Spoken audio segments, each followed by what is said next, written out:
ever wanted to stitch a knit hat? How about a jean jacket or a tote bag? Tricky, right? We cannot easily trace an embroidery design onto a knit hat, a denim jacket, or even a thick textured tote bag. Luckily, this is where stick and stitch embroidery templates come in handy. We can stitch right through these water-dissolving embroidery templates in order to stitch hard-to-trace surfaces. These stickers open up a whole new world of stitching possibilities. The downside?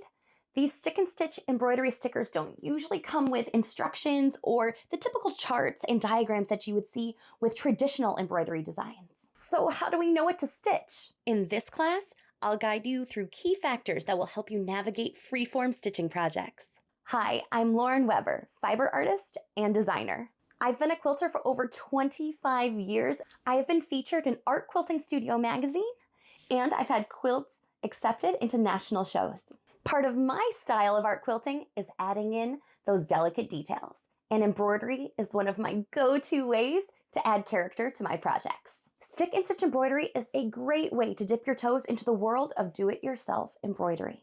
Often, stick and stitch projects don't come with instructions. I know, right?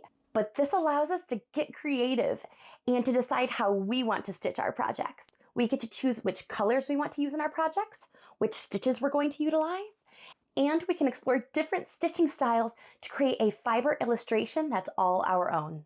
In this class, I'll guide you through a do-it-yourself embroidery process so that you can approach stick and stitch projects with confidence. We're going to talk about how to set your project up for success, from choosing your floss colors, to categorizing embroidery stitches based on how they can be used in your project, to using water-soluble stabilizer. We'll cover the ins and outs of stick and stitch project essentials. Plus, we'll walk through 10 versatile embroidery stitches that you can use in your projects. This class is for confident or experienced stitchers. Beginners are welcome to follow along, but may want to check out my introductory embroidery course to make sure they feel confident loading an embroidery hoop, knowing how to use 6-strand floss, and even how to thread an embroidery needle.